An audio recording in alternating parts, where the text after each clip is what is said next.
Chers amis, vous voyez, c'est une conf particulière, je me suis changé. Hein, je n'ai plus mon bleu maillot de l'équipe de rugby. On a même changé d'endroit. Et ben pourquoi? Parce que tout simplement, il y a eu des problèmes techniques sur le dernier enregistrement. Donc je reviens, exprès pour vous, c'est un comeback, faire ce 4e dossier de cette conférence, de DCEM3 si je me souviens bien, et reparler de DCEM4, et reparler de Monsieur Com, qui était un des premiers patients qu'on a pris en charge pendant mon clinica dans le service. Donc ce monsieur a 84 ans, il est amené aux urgences par les pompiers de Paris, 2 antécédents bien connus, une hypertension, une BPCO post-tabagique non sevrée, il fume encore. Donc depuis 24 heures, ça va plus beaucoup, ça va beaucoup moins bien même, pardon. Il a de la fièvre, une sensation de frisson, et il dit cracher plus qu'à l'accoutumée. L'état général paraît correct, la fréquence respiratoire est à 38 avec un tirage, l'auscultation retrouve des sibilants bilatéraux modérés et un foyer de crépitant postéro-basal gauche. La SAT en air ambiant est à 79%, il a 38,3 de température, la tension est à 145,59, le pouls à 97 par minute. On ne note pas de signe d'insuffisance cardiaque droite, le Glasgow est à 14 sans flapping. Vous disposez déjà de gaz du sang, pH 33, PO2 51, PCO2 69, réserve alcaline 35. La numération formule sanguine 11 500 globules blancs, hémoglobinémie 15 g 6, plaquettes 426 000. Je propose de découvrir la radio de thorax de notre ami Monsieur Co, qui me paraît assez éloquente. Je pense qu'on y reviendra. Voilà les questions. Alors question 1. Quels sont les éléments de l'interrogatoire qui vous permettent d'évaluer la gravité de la BPCO de ce patient? Question 2. Comment interprétez-vous la radiographie de thorax jointe? Question 3. Quel diagnostic au singulier retenez-vous? Question 4. Quelles sont les 2 mesures thérapeutiques à mettre en œuvre en urgence? Et question 5.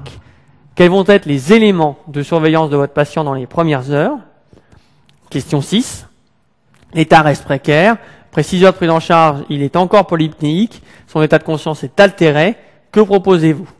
Au 5e jour, il est toujours fébrile, 15 800 blancs, les aspirations sont purulentes, vous disposez d'une radio de thorax. Quelle est votre hypothèse diagnostique et que proposez-vous pour la confirmer? Voilà la radio de thorax numéro 2.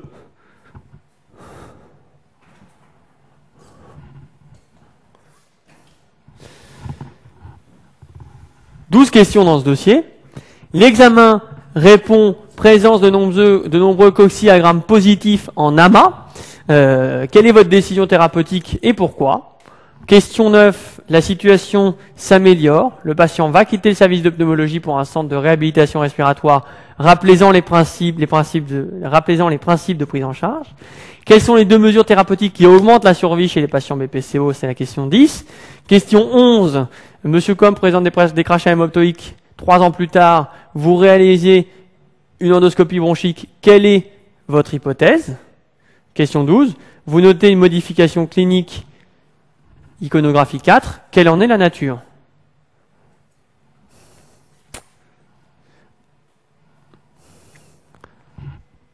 Donc voilà votre endoscopie bronchique. Et voilà l'icono numéro 4. Je vous propose d'avancer. Quels sont les éléments d'interrogatoire qui vous permettent d'évaluer la gravité de la BPCO de ce patient? Alors, les éléments qui sont à rechercher à l'interrogatoire sont essayer de déterminer le VEMS. Il y a clairement une classification de la gravité de la maladie en fonction du VEMS. Pardon. Plus de 50%, moins de 30%, avec des stades, je vous rappelle, tout ça est très codifié. Il faut évaluer la dyspnée et le handicap, c'est des mots clés actuellement. Alors pour évaluer une dyspnée, je vous rappelle, il y a les échelles visuelles analogiques, il y a les interrogatoires, les questionnaires, comme les questionnaires de Saint-Georges, les questionnaires de qualité de vie. Le questionnaire de Saint-Georges est un questionnaire de qualité de vie. Puis il y a les échelles type NYHA, etc., etc. les thérapeutiques que le patient utilise sont des éléments importants. Il est sûr que si le patient fait de la ventilation à domicile, en dehors du syndrome d'apnée du sommeil, c'est qu'il a une maladie très évoluée, déjà, hein. Et s'il a de l'oxygène à domicile, c'est qu'il a soit moins de 55 de peptide AO2 en air ambiant, c'est comme ça qu'il faut interpréter, ou moins de 60, plus une complication de l'HTAP ou de la polyglobulie. Donc, ce sont des éléments qui renseignent sur la gravité de la maladie. Et puis, il est fondamental pour savoir où on va, si ce patient a déjà fait des exacerbations et a déjà été hospitalisé, et s'il est déjà allé en réanimation, s'il a déjà fait de la ventilation non invasive, ou s'il a déjà été intubé. L'histoire de la maladie montre que les patients se dégradent sur le plan fonctionnel, puis sur le plan clinique, clairement, puis après, il y a des grands à-coups de dégradation, avec des patients qui reprennent jamais de l'altitude et qui font une fois de la VNI, puis une fois ils sont intubés, puis après ils finissent à l'hôpital et ils décèdent. Hein, c'est un petit peu le schéma d'évolution de cette maladie. Donc, la question 2, interprétons la radio de thorax. Donc, ce qui est frappant sur cette radio de thorax, la première chose qu'on voit, c'est un aplatissement des coupoles. Donc, un des réflexes, c'est de regarder un peu les côtes. On a le sentiment qu'elles sont horizontalisées. Et si on devait compter les espaces intercostaux, on en aurait, je pense, et on va le faire ensemble, 1, 2, 3, 4, 5, 6, 7, on a 8, avec un aplatissement des coupoles. On a le sentiment que ce thorax est un thorax complètement en tonneau, voire qu'ici, il y a un coup de hache externe. Et quand on regarde le parenchyme pulmonaire, on a le sentiment qu'il y a une hyperclarté du parenchyme pulmonaire, de la trame pulmonaire, avec peut-être un petit syndrome bronchique dans le lobe supérieur droit. Et donc, tout ça m'évoque à moi de l'emphysème et de la distension. Alors, qu'est-ce que j'ai mis en correction? Hyperclarté des deux champs pulmonaires prédominant au lobe supérieur, horizontalisation des côtes, aplatissement des coupoles diaphragmatiques, aspect en tonneau, coup de hache externe, tout y est, et la conclusion, emphysème pulmonaire et distension pulmonaire.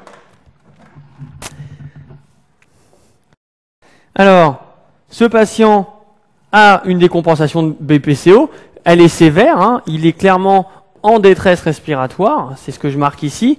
En témoigne son acidose respiratoire chronique décompensée. L'acidose respiratoire est chronique parce que la réserve alcaline est à 35 et elle a décompensé parce que le pH est franchement acide. Et donc, quel est le facteur déclenchant? Alors, la radio n'est pas probante, mais c'est pas toujours facile chez le patient BPCO, mais il a de la fièvre, il a une polynucléose, un foyer de crépitant. On va dire qu'il a une pneumonie aiguë communautaire. Je vais effacer pour qu'on puisse le lire. Et donc, c'est très important. Le facteur déclenchant, c'est une pneumonie aiguë communautaire. Le patient est fébrile, la polynucléose. Il crache du pus, c'est pas toujours un bon critère, mais il a le foyer auscultatoire. Ce qui lui manque, c'est le foyer radiologique pour le moment. Hein, la seule anomalie qu'on avait vraiment en dehors de la distension et de l'emphysème, c'était plutôt un syndrome bronchique du lobe supérieur droit, mais il crépite à la base gauche. Alors, quelles sont les deux mesures thérapeutiques à mettre en œuvre en urgence?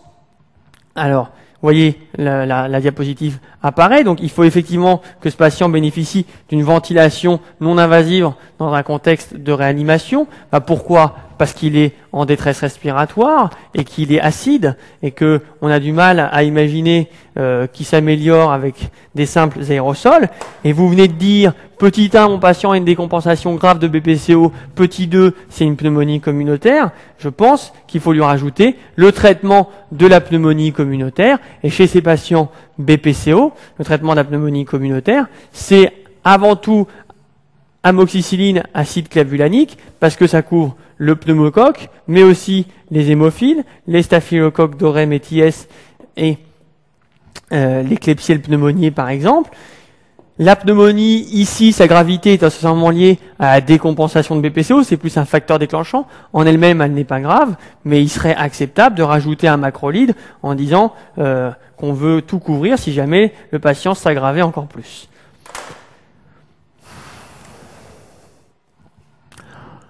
Quels vont être les éléments de surveillance de votre patient dans les premières heures? Donc, c'est un patient, je viens de vous le dire, qui va dans une unité de réanimation et qui doit être scopé. Ce qui va être déterminant, c'est sa fréquence respiratoire et sa SAT. Hein, il part de 40 de fréquence respiratoire ou de 35, il doit plutôt descendre à 20 de fréquence. C'est que la ventilation est satisfaisante, est efficiente. Effectivement, sur le plan conscience et flapping tremor, ces signes, soit de flapping doit disparaître et la conscience doit être normale. Sinon, si tout ça va dans le mauvais sens, que la conscience se dégrade et que le flapping se majore, c'est que le patient reste ou est de plus en plus hypercapnique. L'hémodynamique. Ensuite, si vous faites de la ventilation non invasive, il faut quand même monitorer sur le ventilateur le volume courant et la fréquence respiratoire du patient. Et l'examen clé, quand on met un patient sous VNI dans la première heure pour savoir si ça marche, c'est des gaz du sang sous VNI. Si le patient se dégrade, à ce moment-là, il risque de rentrer dans les critères d'intubation et de ventilation mécanique. Votre patient reste précaire. Après 6 heures de prise en charge, il est encore polypnéique, vous voyez, c'est ce qu'on est en train de dire. Son état de conscience est altéré, donc on est vraiment sur les critères qu'on a surveillés, la fréquence respiratoire, l'état de conscience qui témoigne probablement le Glasgow A9 d'une capnie qui est majorée. On peut imaginer que ce patient est 7,10 de pH et 110 de PCO2, ça peut être ça. Et donc, on est clairement en échec de ventilation non invasive. Il va falloir lui proposer un support plus invasif et intuber le patient. Alors, ventilation mécanique invasive, intubation, après sédation. Donc ce schéma vous montre comment on intube. Un laryngoscope qui est essentiellement fait pour soulever, ici elle est stigmatisée en rouge, la base de langue, et la sonde d'intubation vient dans la trachée. Vous voyez son ballonnet qui va être gonflé pour avoir un milieu étanche et pouvoir faire de la ventilation au patient. Donc 72 heures plus tard, il me semble de mémoire, le patient présente de la fièvre, il y a des aspirations purulentes. Quelle est l'hypothèse principale? Donc 72 heures d'hospitalisation, on est dans le nosocomial, on a un patient qui a un facteur de risque d'infection nosocomiale qui est la ventilation mécanique, il est fébrile et il me semble, en regardant la radio, qu'on peut penser qu'il y ait un foyer d'opacité alvéolaire du lobe inférieur droit. La radio est un peu grillée parce qu'on a du mal à distinguer où va la sonde d'intubation. On imagine qu'elle va jusque-là. Je vous rappelle qu'un patient intubé, ça veut dire qu'il faut lui faire une radio de thorax à un moment ou à un autre dans votre correction, dans votre proposition dans votre correction à l'internat.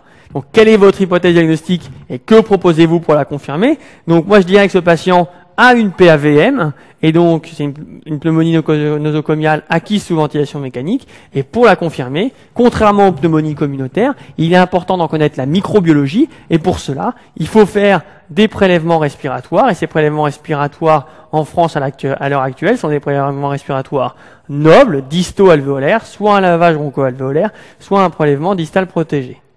Alors, la réponse est pneumonie nosocomiale sous ventilation mécanique. Il peut y avoir un germe multirésiduel